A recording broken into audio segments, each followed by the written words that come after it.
Ella ha pasado por Comex, por Holcim y hoy dirige la logística y transporte en Johnson & Johnson MedTech. ¿Cómo estás, Nadia? Bienvenida. Primero, muy contenta por la invitación. Yo soy una mujer que he crecido dentro del mundo de la logística, hoy con muchos aprendizajes, afortunadamente abriendo camino a muchas mujeres. Creo que yo inicié en el transporte. Dentro del transporte he sido como una de las pioneras líderes, manejando primeramente muchos hombres. Yo creo que un tema que a todos nos ha costado un poquito de trabajo superar, pero quienes lo superamos hoy estamos más contentos. Uno es el liderazgo autocrático, o sea, yo sí creo que hemos pasado un liderazgo mucho más empático, mucho más sensible a las personas.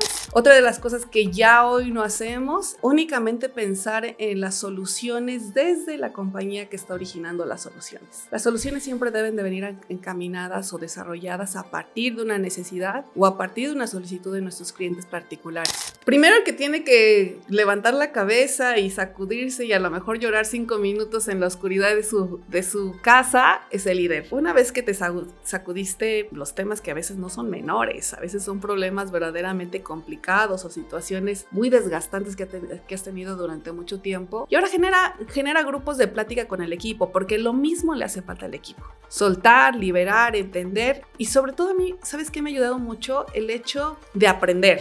O sea, sí creo que nos tenemos que dar un tiempo para saber qué ha estado sucediendo, cosas buenas y malas. Generalmente cosas malas son las que nos bajan la moral. Y una vez que te diste el tiempo de entender qué sucedió, hay que ver qué planes tomas para aprender.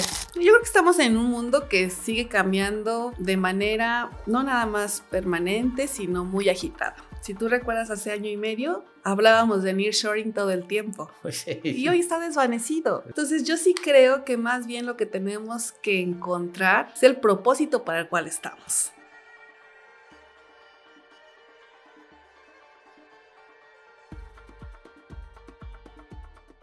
Señoras, señores, ¿cómo están? Bienvenidos a un episodio más de The Power of Selling Talks. Como ya pudieron ver en los reels y en todas las historias que hemos subido, pues el día de hoy me toca, tengo el gustazo de conversar con una líder que ha impulsado grandes transformaciones en empresas globales. Ella ha pasado por Comex, por Holcim y hoy dirige la logística y transporte en Johnson & Johnson MedTech. Ahorita nos explica si es una división médica, pero bueno, pues qué mejor que Nadia que nos diga quién es Nadia en sus palabras. ¿Cómo estás, Nadia? Bienvenida. Gracias, Lalo. Primero, muy contenta por la invitación. La verdad es que me sorprendió mucho y la verdad, compartir está bonito. Y ojalá que a alguien le sirva lo que yo estoy compartiendo el día de hoy. Seguramente que sí, eres una gran líder, eres una crack en esto y a mí me va a dar mucho gusto tener esta charla contigo. Se nos hizo porque fue complicado tu agenda también. Sí. Es complicada las agendas de mis amigos logísticos, pero cuéntanos en tus palabras, ¿quién es Nadia? Bueno, pues mira, yo soy una mujer que he crecido dentro del mundo de la logística. Hoy con muchos aprendizajes, afortunadamente abriendo camino a muchas mujeres. Creo que yo inicié en el transporte. Dentro del transporte he sido como una de las pioneras líderes, manejando primeramente muchos hombres. Así he pasado por momentos y etapas que han sido primero complicadas, luego de mucho aprendizaje. Y hoy creo que puedo decir que de mucho dar, o sea, porque todo este aprendizaje y toda esta experiencia se convierte finalmente en cosas que puedes resonar en otras personas y que ayudan a fortalecer otras personas. Algo que investigamos un poco justamente es esa filosofía, a lo mejor en algunos posts, en algunas cosas que pones, esta parte de la filosofía del dar. El origen de este canal, hoy ya tenemos un podcast, pero el origen del canal fue darle a las nuevas generaciones pues estos tips de errores que yo cometí en el pasado, que no me gustaría que ellos se metieran en esos problemas. Entonces, pero ¿cómo empieza esta parte del transporte? ¿Estabas en una línea de transportista? ¿Estabas en Dentro de Comex había una línea de transporte, en realidad es donde yo estaba, en la división de transporte del grupo Comex, se llama la Compañía Autotransportes Delta, que a pesar de que era del grupo, manejaba el 49% de sus ventas al grupo Comex y el resto a la industria química por un tema de beneficios fiscales. La verdad es que cada vez se fue fortaleciendo más. Y a mí me ayudó mucho a conocer primero el medio, a relacionarme con mucha gente de la industria química, de la industria petroquímica y obviamente con diversos actores dentro del mundo de la logística. ¿Y qué te atrapó de este mundo logístico? Yo creo que el mundo cambiante, o sea, siempre he sido una persona con mucho empuje, muy dinámica, y el hecho de que todos los días tuvieras retos diferentes, que conocieras a gentes diferentes y que te enfrentaras a modelos de negocio totalmente diferentes, a mí me apasionó y obviamente me atrapó y me dejó en este camino. Oye, ¿y hubo, por ejemplo, algún momento o alguna persona que marcó tu carrera y te hizo decir, esto es lo mío? Fíjate que yo creo que la primera vez que me tocó atender un evento en planta o una situación complicada que yo tuve que agarrar, no sé, a lo mejor tenía 22 años, mi coche y manejar a Tepozotlán y yo decía, ¿dónde está Tepozotlán? No había GPS y yo decía, pues ahorita investigo en un mapa.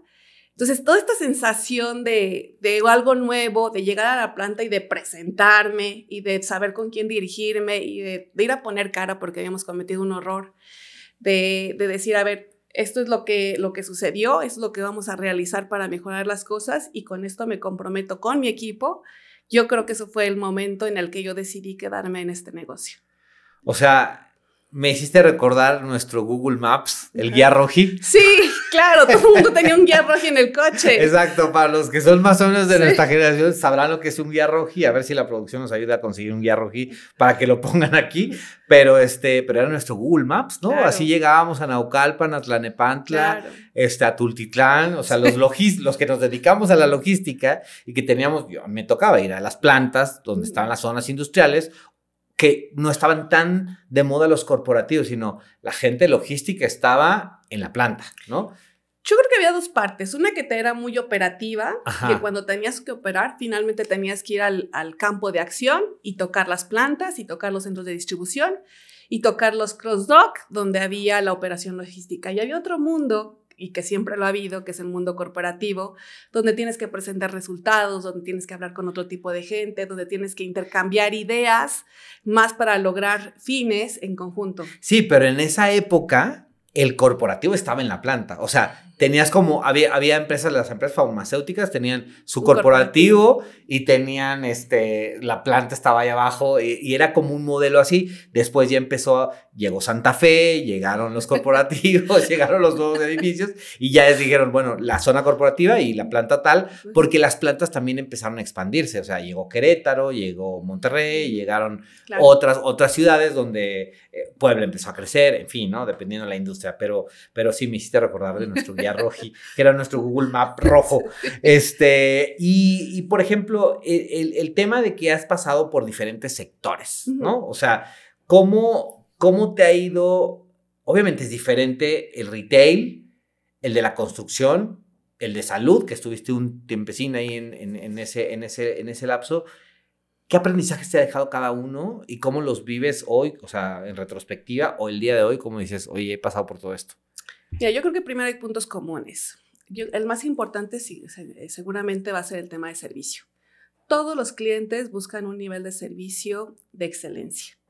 Y el compromiso de los proveedores de servicios logísticos e incluso de la gente que estamos detrás de estos liderazgos para asumir posiciones es que el cumplimiento hacia la cara del cliente siempre sea al 100%. Y luego viene amarrado de una condición que es fundamental y que tú sabes, el tema del costo. Entonces, cuando empalmamos esas dos situaciones sin que se vea deteriorado el nivel de servicio, yo creo que hace común cualquier tipo de negocio. O sea, digamos que no ha habido tanta variación en tu experiencia hablando de transporte, logística, cadena de suministro en diferentes industrias. ¿Es más o menos lo mismo? No, yo creo que la rama común es el nivel de servicio, el cuidar el costo. Pero las vicisitudes que uno tiene va a depender del sector en el que estés. No es lo mismo ahorita que yo estoy en una empresa que dedicada al TecMed, donde básicamente estamos enfocados a salvar vidas, a llevar instrumental a las cirugías, a cuidar cada uno de los detalles para que se hagan con precisión estos movimientos sin que se vea impactado no un tema de servicio, sino un tema de salud, es súper relevante. Es prácticamente debido a muerte. Claro, entonces es tener oxígeno o no tener.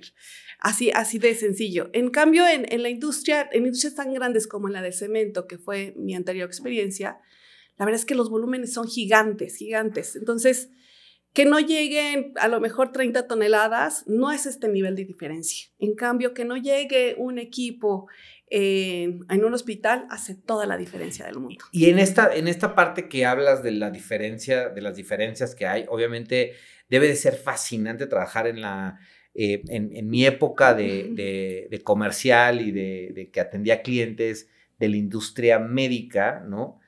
Me ha tocado ver millones de cosas, o sea, transfusiones, o sea, cosas que tenías que trasladar así en hielo seco y eran cosas sumamente pero un equipo médico, por ejemplo, ¿no? O sea, necesitas el equipo, el instrumental, trasladarlo de un punto A a un punto B internacional para llegar a un punto, o sea, para llegar a la cirugía, ¿no? Debe de ser fascinante, pero obviamente también en el liderazgo eso cambia, ¿no? O sea, los métodos de trabajo, no es lo mismo liderar gente que está entregando a una obra a alguien que tiene que llegar a un hospital con casi un servicio white glove y que tienes que llegar a entregarle instrumental. Entonces, ¿cómo se transforma al trabajar cuando cambias de contexto, cultura o compañía?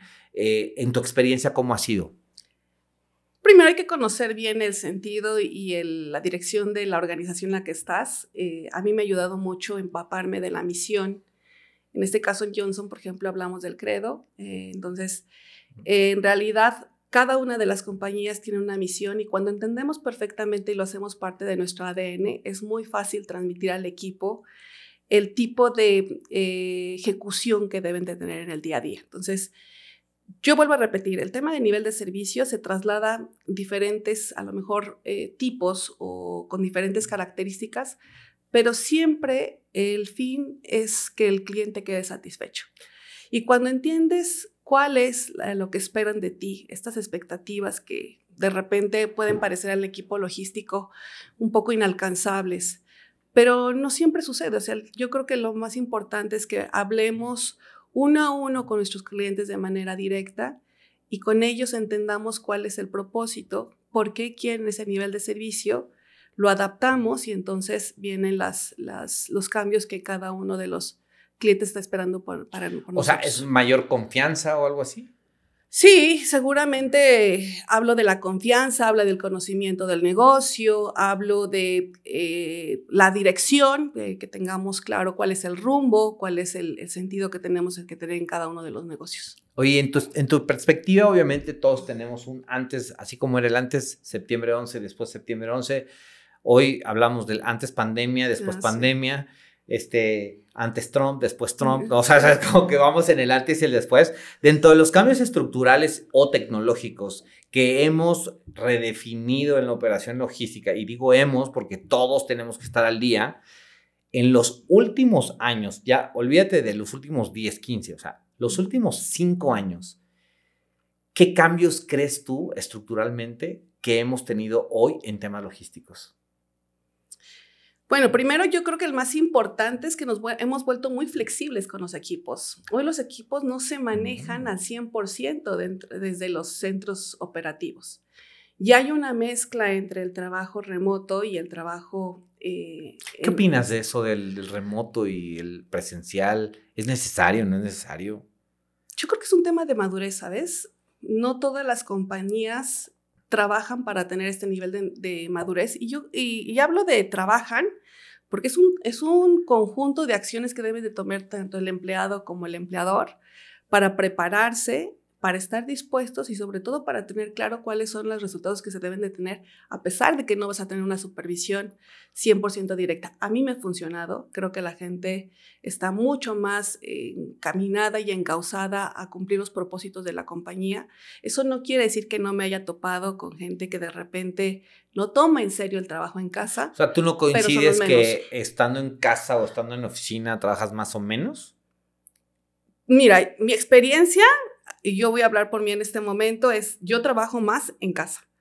Pero a veces tus momentos de soledad, donde puedes pensar, donde te concentras en ciertas cosas, también son importantes. O sea, los efectos distractor de que Sí, me sí, muevo sí. en la oficina. Ahora, yo también aprecio mucho el espacio de oficina porque a mí me tocó observar un fenómeno que seguramente tú también ya te diste cuenta. Los espacios para mí más sanos y constructivos para crear relación, para cerrar una negociación, para resolver un tema complicado, es el café. O sea, la maquinita del café. No hay otro lugar, no es la sala de juntas donde te la pasas 2 horas, es el café. Sí, sí, sí. Cuando te En estas cocinitas que están en los pisos, claro, ¿no? De las oficinas, que todas las oficinas hoy tienen este tipo de, incluso ya sea hasta centros donde hay mesas de ping pong en algunos lugares, ¿no? O los pubs estos donde te sientas. Esos lugares son súper sagrados, ¿no? Yo los aprecio mucho, los valoro como no tienes una idea.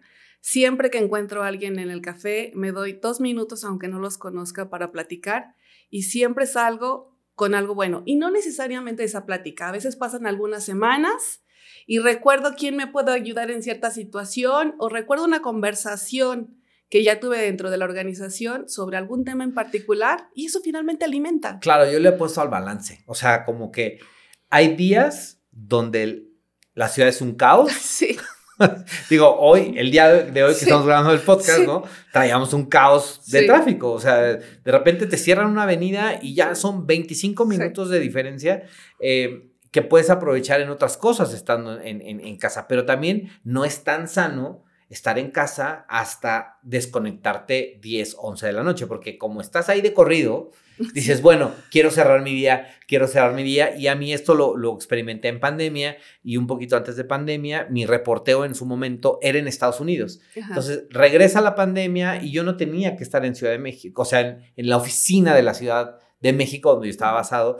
Mis equipos estaban en Latinoamérica entonces para mí era muy cómodo. Pero de repente daban las 12 de la noche y entonces ya el equipo de Asia ya se había empezado a trabajar y entonces terminaba agotadísimo a la 1 de la mañana y luego levántate temprano y desde las 6 de la mañana. Y los que trabajamos en este mundo de la logística, bueno, cuando trabajaba yo en esa parte, claro, hay que tener el equilibrio para no perderte en uno ni en el otro y tampoco estar en oficina hasta 10 horas, ¿no? También es como, yo le voy más como tener estos días de oficina, estos días en casa, trabajar con la madurez.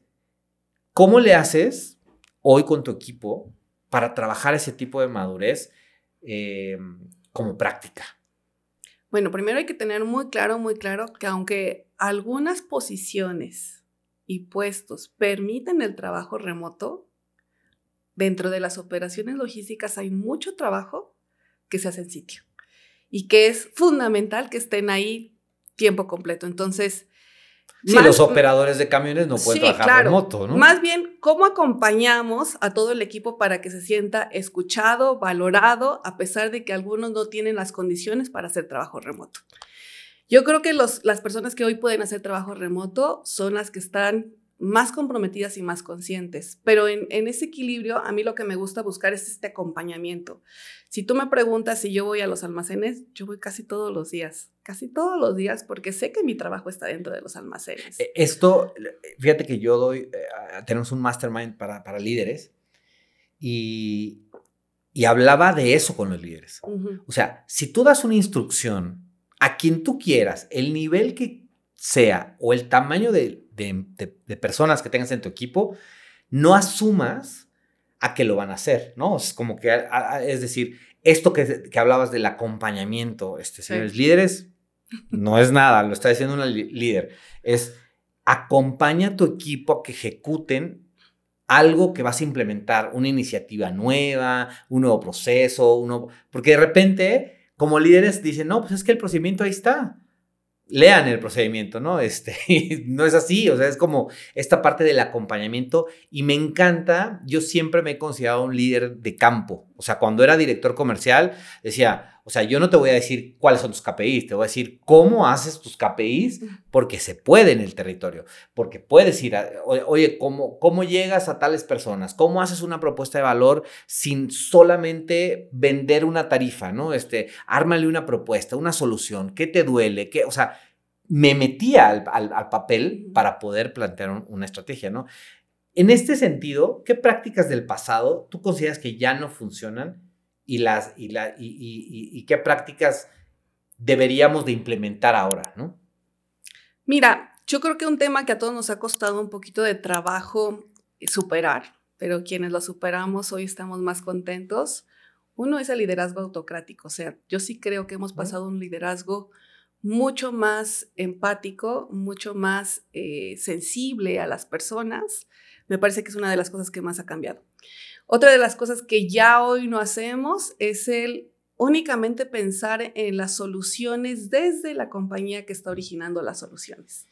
Las soluciones siempre deben de venir encaminadas o desarrolladas a partir de una necesidad o a partir de una solicitud de nuestros clientes particulares. Si no estamos enfocándonos en eso, va a ser muy complicado que podamos subsistir.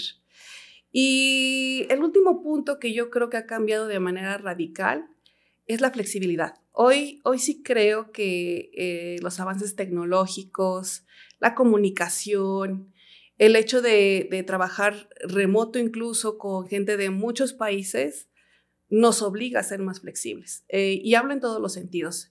En el tema de liderazgo personal, o sea, al momento de manejar gente, en el momento de definir KPIs, tienes que integrar a los equipos para que estén también muy conscientes de cuáles son los resultados que esperamos. Incluso en el momento de estas soluciones que yo te hablaba, es qué integramos de lo que puede haber dentro del mercado que podamos hacer mejor o que podamos adaptar a las necesidades de estos negocios nuevos. Entonces sí creo que ha quedado atrás como el escondo la información, el no comparto, el dirijo únicamente bajo mi perspectiva, el no escucho. Eso ha cambiado muchísimo. Oye, y una pregunta, o sea, ahorita que hablabas de esta parte de conexión humana, acompañamiento, la parte de las automatizaciones, que todo el mundo habla en logística hoy de automatizo, voy a automatizar, todo está automatizado, y de repente yo hablaba con una gran mentora del tema de los acompañamientos a estas empresas que quieren automatizar sus procesos, ¿no? Que de repente dices, bueno, quiero automatizar y de repente terminas parchando una plataforma que conecta con APIs y APIs y APIs y APIs y de repente es un monstruote así con muchos brazos. Esta parte de la automatización y la digitalización, pero sin perder esta conexión humana, porque al final del día somos personas que estamos hablándonos y tenemos necesidades de la última milla, del PO management o lo que vayas a manejar en el proceso completo, ¿no? ¿Cómo integras estas dos sin perder esa conexión? Sin perder la conexión humana. Yo creo que lo más importante es saber para qué usamos la digitalización o la automatización. En mi caso, yo te puedo decir que yo no veo la vida sin los temas de digitalización que hoy existen dentro de la cadena logística.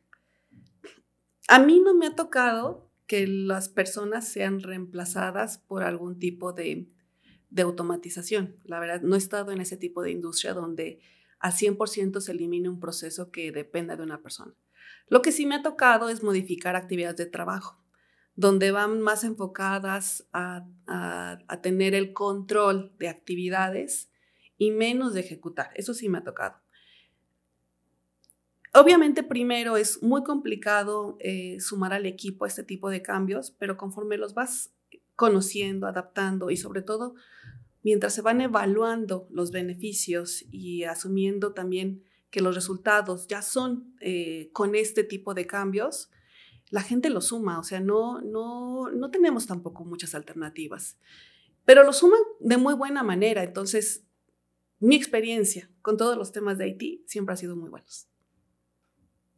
Y por ejemplo, ¿tú puedes compartirnos algún proyecto o iniciativa donde implementaste una nueva forma de trabajo que generó resultados tangibles en este sentido? Mira, en el mundo logístico, y seguramente a ti te ha tocado, el avance de la información explotó en los últimos años. Hoy, la verdad es que empresas que antes no tenían dashboards o comunicación de KPIs en tiempo directo, era muy poco conocido. Sí. Y cada vez lo buscamos más. ¿Por qué lo buscamos más? Porque es fácil tomar decisiones, porque no tienes una gente arrastrando un lápiz de la que dependa estar administrando cierta base de datos. Yo sí creo que el uso de estos ERPs gigantes, el traducir la información a elementos tangibles que nos ayuden a conocer nuestra propia organización y luego a tomar decisiones, finalmente facilitan muchísimo las actividades en el día a día. ¿Cómo yo he hecho que esto impacte? Usándolo. O sea, yo sí creo que de repente hay instrucciones que vienen de los corporativos, pero si nosotros no nos apropiamos y no validamos el uso que podemos darle en el día a día a todas estas funciones, nos quedamos en el pasado, pero sobre todo dejamos el equipo muy fuera del scope de los crecimientos que pueden llegar a tener. Entonces sí creo que el hecho de hacer partícipe a la gente y sobre todo de ir evaluando, no una vez al mes, porque eso no funciona, lo tenemos que hacer todos los días. Sí, sí, totalmente, ¿no? Totalmente. Oye, y pasando a este punto de los entornos complejos y la negociación actual, el liderazgo. En logística todo es negociación, ¿no? Todo. Proveedores, clientes, sindicatos y le vendes al gobierno o instituciones gubernamentales, áreas internas, pero también con uno mismo, ¿no? O sea, nosotros mismos también. ¿Qué representa para ti en el rol que estás jugando o que has jugado durante los últimos años para ti negociar? Mira, primero yo agradezco haber crecido en este medio, porque el mundo logístico te obliga a negociar. Negocias a veces con sindicatos, negocias con empleados, porque incluso las jornadas de trabajo son complicadas, negocias con clientes, negocias con proveeduría, negocias todo el tiempo. Con tus áreas laterales, con el usuario final, entonces, ¿no? Yo sí creo y agradezco muchísimo que este tipo de áreas te obligan a negociar. Y segundo, ¿cómo lo hago parte de mí o cómo funciono a través de la negociación? Yo te puedo decir que yo tengo como 3 líneas que son muy básicas. Primero, hay que tener claro qué quieres lograr. Segundo, ¿qué estás dispuesto a negociar? Y el último, y creo que el que más nos cuesta trabajo, es qué tan empáticos somos. O sea, muchas veces no pensamos que la otra persona que está enfrente de nosotros tiene el mismo objetivo que tú tienes, pero en sentido inverso. Entonces, cuando tú te pones de acuerdo entendiendo las necesidades de la otra parte, es muy fácil llegar a acuerdos. Entonces, sí creo que el punto medular es que tú conozcas perfectamente qué quieres lograr. Y, por ejemplo, en tu historia, ¿recuerdas alguna negociación de las más desafiantes y qué aprendiste de ella? Sí, yo creo que todas las que tuvieron que ver con el sexenio pasado fueron primero muy caóticas y luego muy enriquecedoras. Todas las negociaciones, voy a hablar de una, a lo mejor todo el tema del Tren Maya. El Tren Maya... Claro, tú estás en Holcim ahí. Yo estoy en Holcim. Se llevó a cabo en tiempo récord, sin las condiciones de proveeduría que debería de haber en la zona,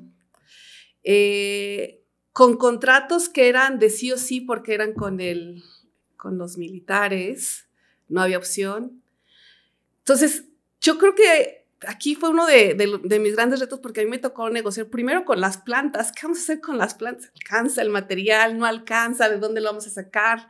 ¿Qué mercados atendemos? ¿Qué mercados no atendemos? Entonces, primero fue una negociación interna durísima. O sea, fue ponernos de acuerdo. Sí, porque tenías que soltar a los clientes actuales, ¿no?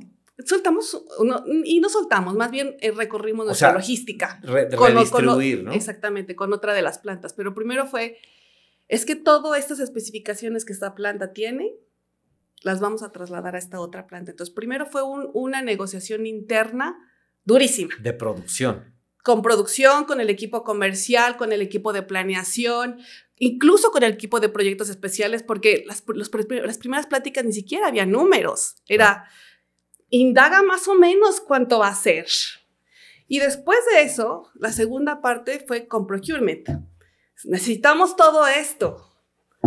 Ni siquiera había, ¿sabes? Nosotros movimos el cemento, la mayor parte, que fue un gran volumen, en tolvas cementeras. Entonces fue, haz un CAPEX gigante, súbelo al corporativo, que te lo aprueben en tiempo récord, preséntalo perfecto, trabaja con procurement para que vayas con los fabricantes de las tolvas, negocies con ellos, que además no tienen un año, tienen 3 meses para entregar. Que recorran su producción con otros clientes, que tengamos un backup. Y todo eso lo lideraste tú. En conjunto, unas partes yo, otras partes en conjunto con otros miembros del equipo, pero creo que sí, mi parte era fundamental. O sea, porque a mí también me tocó jalar proveeduría de transporte de prácticamente toda la República a este centro, con el fin de que pudiéramos entregar esta cantidad monumental de cemento que hicimos en un año. En un año se fue el volumen más fuerte. O sea, ha sido una de las mejores ventas, hablando de tiempo, dinero, inversión, gente. A mí me sigue emocionando muchísimo porque de verdad que era un reto gigante y nos fue muy bien. Sí, no, pues me imagino. Oye, ¿y cómo le hiciste o cómo negocias con diferentes niveles? Desde la alta dirección hasta el operador del campo. O sea, es como, ¿cómo tenías que moverte ahí en ese juego, en ese papel? Mira, yo creo que hay que conocer. Primero con la gente de campo, tienes que ser empático y irte a sentar a donde está la gente de campo. No puedes llamarlos a todos a una oficina corporativa y tratar de lograr algo cuando no entiendes el core de ese negocio, de esa área. Uh-huh. Entonces, sí creo que es muy importante la empatía. Y segundo, cuando tratas con equipos corporativos, creo que lo que más te defiende, no creo, estoy absolutamente segura que lo que te ayuda a tener una negociación exitosa es fundamentalmente el manejo de tus datos. O sea, si tú estás claro en lo que vas a presentar, si estás preparado incluso con una opción B en los casos en los que te pueden preguntar una situación complicada, es muy probable que te vaya bien.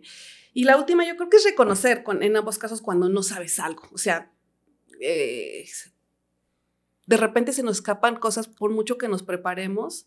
Y entonces es muy humano reconocer y decir, eso no lo tengo en mente, eso no lo he manejado, pero lo voy a investigar y me comprometo a que la siguiente reunión que tengamos traigo el dato o lo traigo ya muy digerido o lo platico con la gente que lo tenga que platicar para que pueda hacer una propuesta de valor.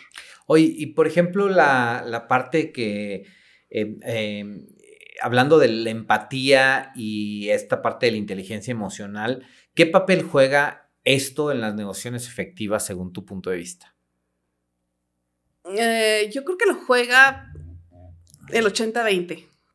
O sea, yo todo ese tiempo que he estado platicando contigo he hablado de la empatía y básicamente es que entiendas el sentir y el pensar también de la otra persona. Ahora, es lo más complicado. Entonces, yo sí creo que todos los que negociamos necesitamos una buena dosis de humildad, de darnos un tiempo para conocer a la contraparte.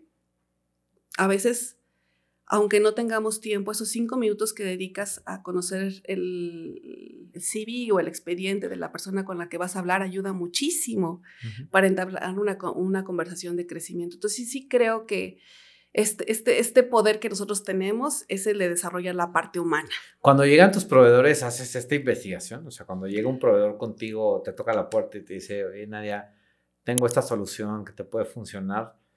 Ahí más bien les pido que se presenten. Creo que ahí tengo yo... ¿Tienes el sartén por el mando? Sí, tengo sartén por el mando. Y entonces yo les digo que me presenten su proyecto. Entonces sí les doy un tiempo para que me presenten, para que me platiquen de quiénes son, de por qué están ahí, de qué es lo que les apasiona, porque creen también que yo puedo ser un buen cliente. Sí, se los pregunto. O sea, eres empática también con el que va a negociar contigo. Incluso, ¿sabes qué? Con las conversaciones que de repente tenemos en las redes, cuando alguien se acerca y te toca la puerta y dice, oye, creo que te puedo ayudar en esto.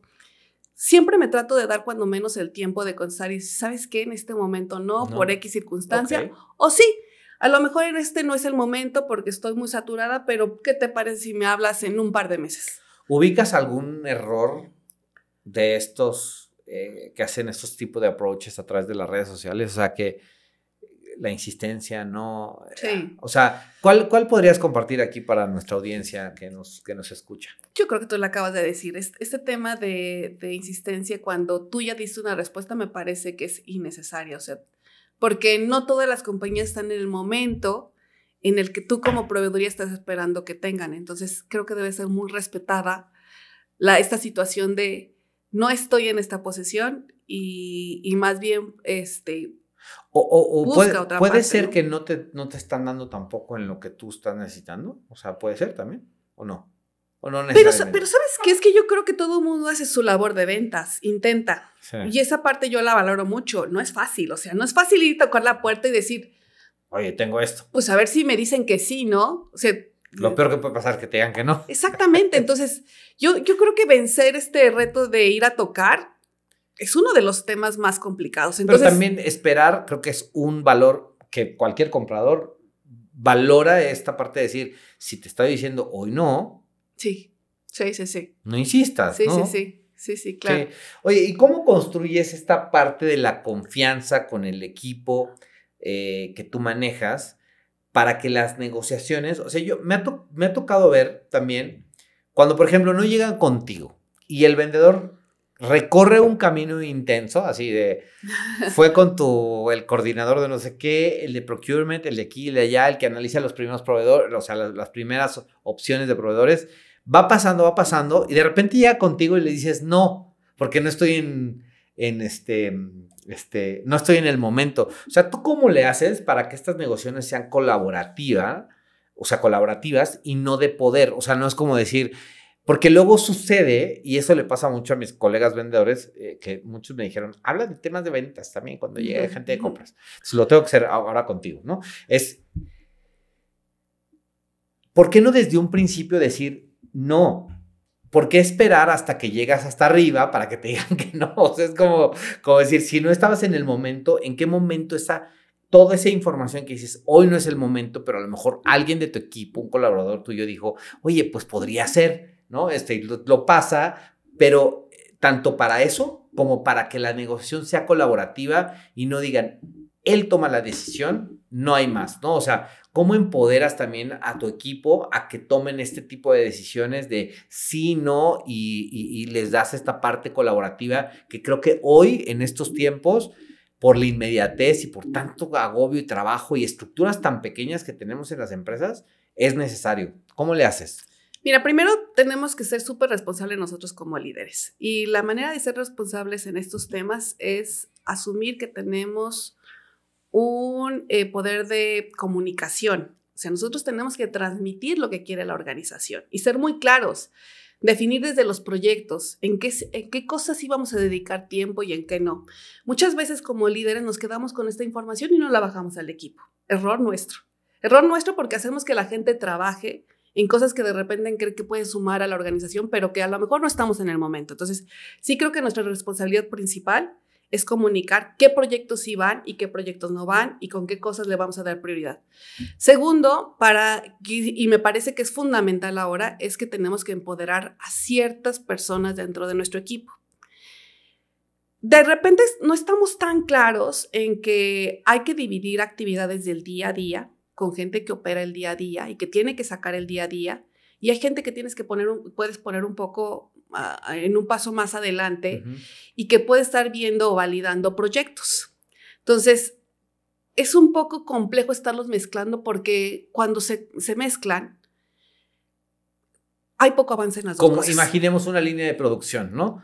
Uno hace una cosa, el otro hace otra cosa y el otro hace otra cosa y tienen bien claras sus funciones. Correcto. Bajárselos tal cual. Correcto. O sea, yo sí creo que en la medida en que definamos cuál es el rol de cada una de las personas y también que estas personas que sobre todo operan tengan claro qué cosas beneficiarían su día a día, entonces la gente que está dedicada a los proyectos puede empezar a entablar conversaciones con proveedores o con gente que diseña algunas soluciones para darle al equipo este soporte que requiere, pero nace del conocimiento y empoderamiento de cada una de las funciones.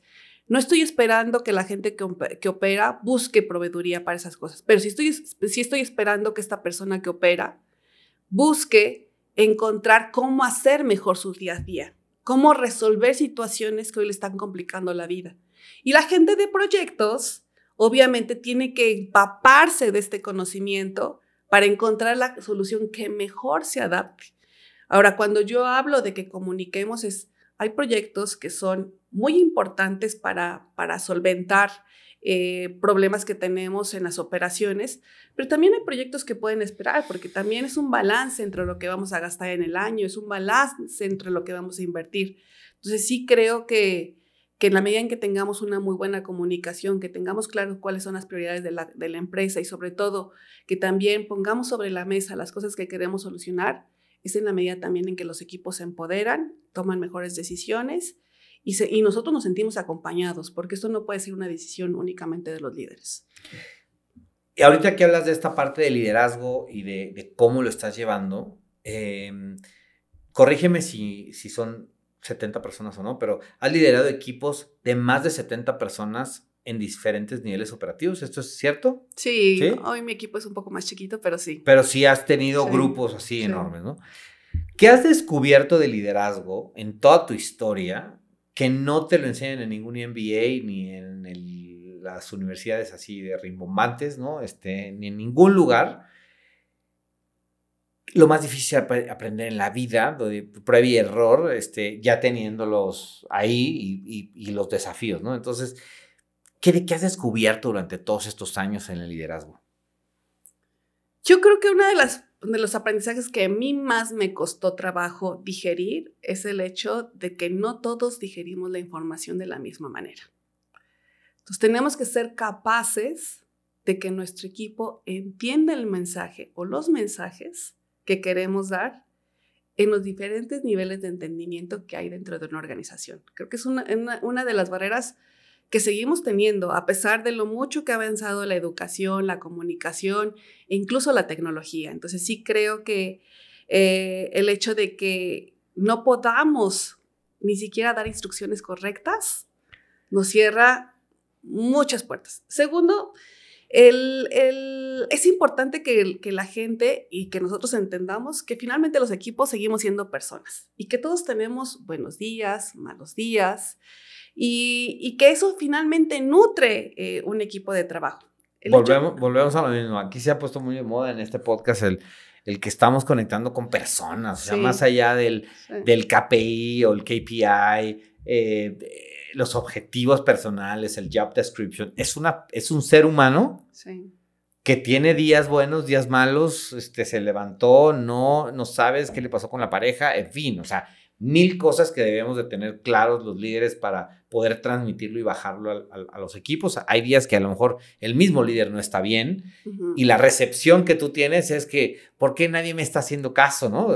También puede llegar a esas reflexiones, pero en tu perspectiva, ¿cómo lideras un equipo híbrido? O sea, ahorita hablábamos de los corporativos, las plantas y todo eso. Entre eso, oficinas, plantas y operaciones. O sea, es decir, el customer service o más bien el que está gestionando la operación en corporativo, el que está en la planta, operadores si es que tienes o llegaras a tener, o el que tiene contacto con tus proveedores de última milla, en fin. O sea, ¿cómo le haces para liderar un equipo tan complejo en las diferentes empresas que has estado? Obviamente, tienes a lo mejor las ideas, ¿cómo le haces? Hay que tener claros roles y responsabilidades, eso es muy importante. Segundo, absolutamente necesario que los canales de comunicación sean los correctos. Y tercero, este hecho de que el equipo funciona por engranaje. Ningún eslabón de la cadena es suficiente solo. Qué interesante. Entonces, sí creo que todo en la vida tiene eslabones. Tenemos que aprender a compaginar nuestras fortalezas con las fortalezas del de al lado y con las fortalezas del de abajo. Y tenemos que compaginarlas también con las fortalezas que quiere la organización de nosotros y con las expectativas. Y una vez que logramos este engranaje, cuando todo el mundo entiende la importancia de los puestos, aunque parezcan pequeños, entonces la cadena se vuelve fuerte. Y ahorita que hablas de esta parte del engranaje y de hay que tener esto bien claro. Cuando el equipo atraviesa momentos de crisis o desmotivación, ¿qué haces? Primero el que tiene que levantar la cabeza y sacudirse y a lo mejor llorar 5 minutos en la oscuridad de su casa es el líder. Y una vez que te sacudiste los temas que a veces no son menores, a veces son problemas verdaderamente complicados o situaciones muy desgastantes que has tenido durante mucho tiempo, ya lo soltaste, ya lo dejaste y ahora genera grupos de plática con el equipo, porque lo mismo le hace falta al equipo. Soltar, liberar, entender. Y sobre todo a mí, ¿sabes qué me ha ayudado mucho? El hecho de aprender. O sea, sí creo que nos tenemos que dar un tiempo para saber qué ha estado sucediendo, cosas buenas y malas. Generalmente cosas malas son las que nos bajan la moral. Y una vez que te diste el tiempo de entender qué sucedió, hay que ver qué planes tomas para aprender, para reconciliar, para crecer. Y yo sí creo que, ¿sabes qué? Que de repente queremos dar pasos muy grandes. No, los éxitos se construyen con pasos pequeños. Entonces, una vez que tú tienes una situación complicada, hay que aprender a caminar. Hay que dar un paso chiquito, y luego otro paso chiquito, y luego otro paso chiquito. Y cuando menos te das cuenta, estás corriendo una maratón. Y entonces vuelven los resultados. Pero el equipo va a ser muy complicado que se dé cuenta que puede correr un maratón si no ha corrido 100 metros o no ha corrido 200 metros. Entonces yo lo que hago es que el equipo entienda que pueda correr 100 metros, que se anote ahí su logro, que ponga su medalla donde la pueda ver todos los días, que se llene de ese sentimiento que hace que vuelvan a confiar en sí mismos. Entonces yo misma lo hago. Platicaba yo con un grupo apenas, ¿no? Y me hiciste recordar alguien que vino también al podcast, ¿no? Una gran mentora de líderes, ¿no? Y hablaba de que conforme vas creciendo en la organización, más solo te vas quedando, ¿no? Y ahorita que decías llorar en la oscuridad, o sea, porque no puedes ir con tu jefe a decirle, pero sí para eso existen estas instancias, ¿no? De que qué bueno que ya hay coaches, líderes, coaches para líderes o gente que simple y sencillamente tener esa contención con alguien para poderle decir, me está pasando esto, ya no aguanto, porque también somos seres humanos, nos creemos robots los líderes a veces de, sí, todo, la cámara, el reflector, todo, sí, el podcast, pero también tenemos nuestros momentos oscuros, ¿no? Entonces ahí dices, bueno, sí, me sacudo y el show tiene que continuar, es importante. Y segundo, esta parte de los pasos, ¿no? De repente una de las líderes que estábamos en el seminario decía, no, bueno, es que hacemos 1 y ahora vamos a hacer 30, ¿no? Y le dije, ¿cómo? Si hacen 1, o sea, es como que los vas a desgastar. Entonces, es mejor ir paso a paso si vamos a reestructurar procedimientos, objetivos, principalmente las metas, etcétera. Entonces, sí, yo también coincido mucho esa parte de si hay crisis, hay que mantener la cara en alto como líderes y darle, ¿no? Para que no se desmotive nuestro equipo, ¿no? El tema de hábitos, ¿tú cómo vives esa parte de los comportamientos o hábitos que fomentas en tu equipo para mantener una cultura de excelencia? ¿Cuáles son? Danos 3 tips aquí a los líderes que te están viendo. Yo creo que el más importante es que tú tienes que aprender a ser una persona de hábitos. O sea, no puedes predicar sin dar el ejemplo y es muy notorio. ¿Quieres que cambie una situación? Has puesto un KPI. La primera persona que tiene que revisarlo todos los días eres tú. Si el equipo no ve que tú tomas la batuta en una situación que ellos van a llevar en el mediano plazo, eso no va a suceder. Entonces, el ejemplo es vital. Yo creo que con eso tienes ganado el 80-20.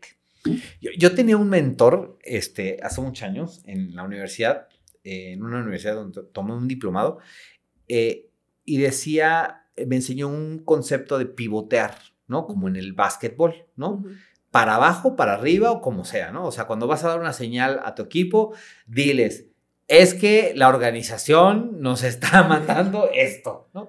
O es que el jefe regional nos pidió esto, ¿no? O pivotear para abajo. para pivotear para abajo tienes que empoderar a tus líderes intermedios. O sea, si tú tienes un supervisor de almacén o algo para decir, bueno, que lo escuche Juan, ¿no? Para que, o que lo diga Pedro, sí. que lo escuche Juan, que lo diga Juan para que lo haga Pedro. ¿Cómo le haces para empoderar a tus líderes intermedios? O sea, hay varios desafíos que de repente tú eres gerente o eres director y tienes tus gerentes o tus diferentes líderes de área.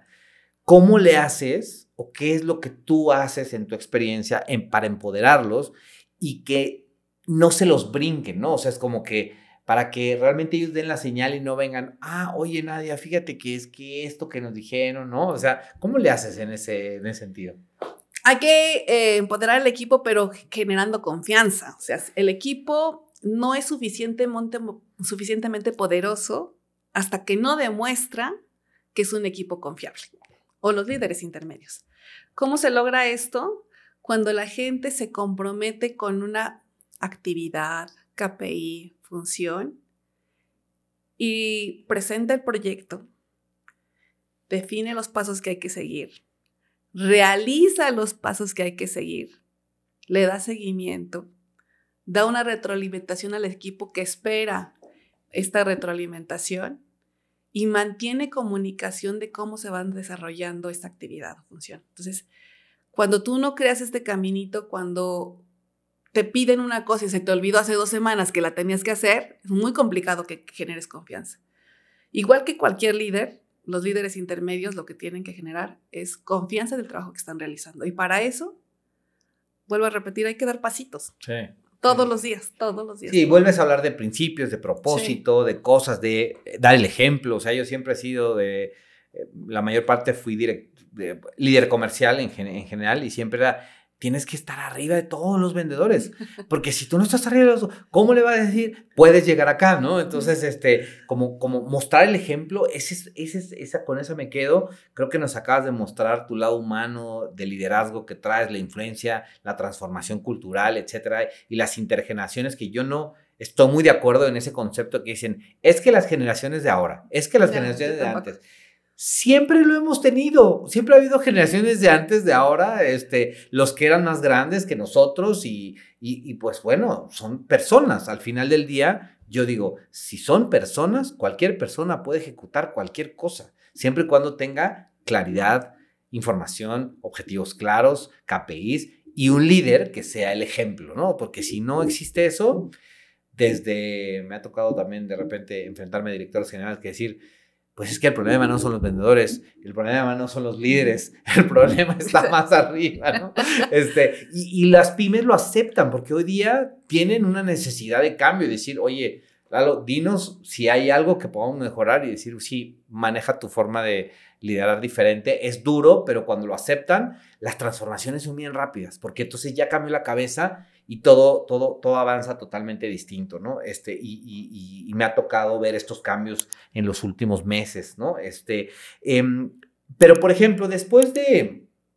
Bueno, estamos llegando al final, pareciera que no sé cómo lo has sentido, pero... Muy agradable. Estamos llegando al final, nos están aquí como dando las señales aquí en la producción que ya estamos llegando al final, pero después de tantos años en la industria, ¿no? Hablando de la parte del futuro, el propósito, y para ir cerrando este podcast, este capítulo que la verdad yo lo he disfrutado muchísimo, con grandes resultados, ¿no? Equipos consolidados. ¿Qué sigue para ti, Nadia? O sea, ¿cómo vienen las tendencias? ¿Tú cómo ves las tendencias que crees que van a transformar la logística? Hijo, es que estas preguntas en los 10 años, en los próximos 2, 3 años, ¿cómo ves la logística según Nadia? Yo creo que estamos en un mundo que sigue cambiando de manera no nada más permanente, sino muy agitada. Si tú recuerdas, hace 1 año y medio, hablábamos de nearshoring todo el tiempo. Sí. Y hoy está desvanecido. Exacto. ¿Dónde está? Entonces, yo sí creo que más bien lo que tenemos que encontrar es el propósito para el cual estamos. Saber qué es lo que necesitan nuestros clientes principales, adaptar nuestros resultados o incluso nuestra forma de operar a estas necesidades para que sea más fácil, más eficiente, menos costoso. Y en ese camino te vas a ir allegando de cuestiones tecnológicas, de situaciones diferentes con los equipos de trabajo también. Y a lo mejor también vas a ir alimentando un poquito con nuevas tendencias. O sea, sí, yo sí adopto estas nuevas tendencias.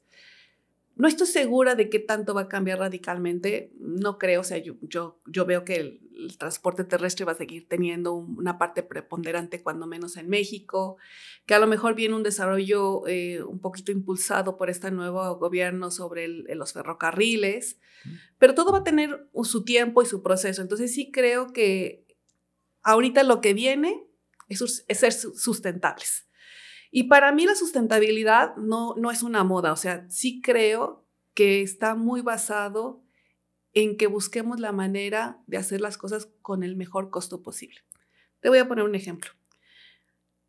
Ha habido muchas ocasiones en que a mí me han dicho, mete equipos eléctricos que te van a facilitar la vida y a beneficiar. Entonces, pero cuando analizas toda la cadena, te das cuenta que hoy no hay manera de disponer de las baterías, que se vuelven un problema a lo mejor aún más grande. Sin embargo, cuando te das cuenta del uso del ferrocarril y cosas de todos los días, por ejemplo, que no usas la capacidad instalada que tiene, que a lo mejor llevas la mitad del furgón, o que estás usando no toda la capacidad de los camiones. Esto es sustentable, esto ahorra dinero, esto reduce la cantidad de recursos que usas. Entonces, sí creo que a donde tenemos que enfocarnos en este momento es en ser sustentables nosotros como compañías. ¿Qué requerimos hacer para que nos cueste menos, sea más eficiente, trabajemos mejor y también para que la gente se sienta más cómoda, para que sea más fácil el día a día? ¿México está preparado para eso que tú quieres hacer?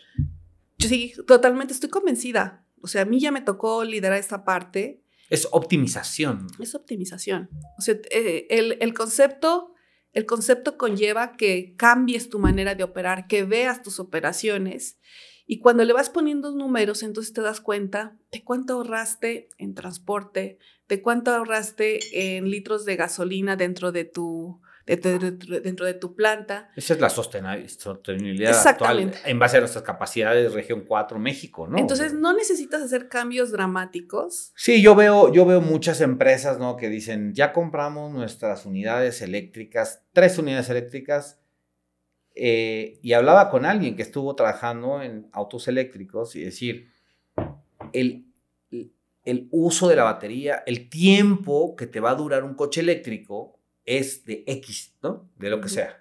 Ahora imagínate las unidades de camiones eléctricos, ¿no? O sea, algunas se pueden hacer, pero porque se hizo como de moda, ¿no?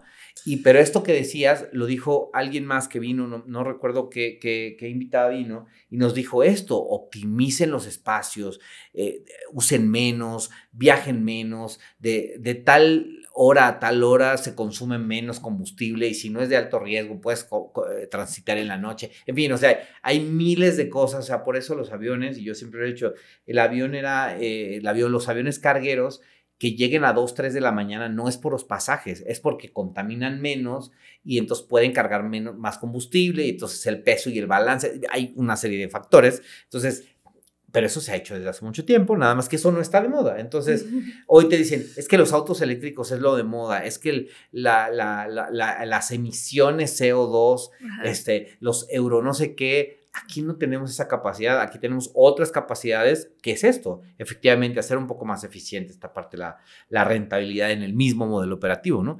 Y, por ejemplo, ¿qué ya para terminar, tenemos estas últimas 2 preguntas ¿qué le dirías a las nuevas generaciones de líderes que hoy comienzan su carrera liderando equipos de logística, como tú, y también a estos nuevos jóvenes que se van integrando al mundo, que hoy están estudiando, que a lo mejor están viendo el podcast y dicen, oye, a ver, estos de qué están hablando, ¿no? Que lo googlearon y dijeron, hablan de logística.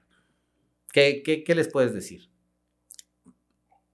Me voy a ir a un tema muy básico. O sea, yo sí creo que todos tenemos una cantidad de fortalezas importantes que suman a la organización. A los nuevos líderes que se alleguen de todo tipo de personas. A veces también parece un cliché el tema de formar equipos muy diversos, pero la diversidad hace un equipo fuerte y sostenible. Entonces, que se carguen un poco de experiencia, pero también de gente muy joven que ayude con las aportaciones tecnológicas y también gente que esté en la mediana edad que dé mucho empuje a situaciones que la gente joven de repente no puede tener tan controladas. Entonces, yo sí creo que la diversidad fomenta que tengamos equipos fortalecidos.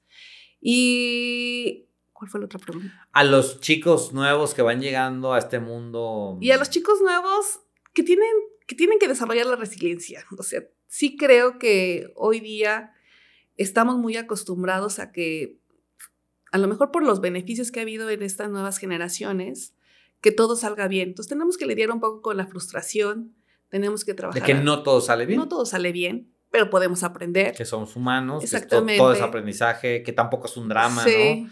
Chicos, no se estresen tanto. Y hay que saber levantarse. Se estresan mucho.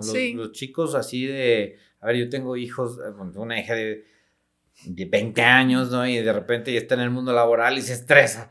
O sea, ¿no? Es como, decir, chicos, tranquilos, ¿no? Sí, o sea, no pasa nada, o sea, es un aprendizaje, todo tiene solución. Sí, yo también coincido contigo. Esta parte de que se relajen un poco y que aprendan, que estudien, ¿no? Que escuchen. Que escuchen a los que más saben también.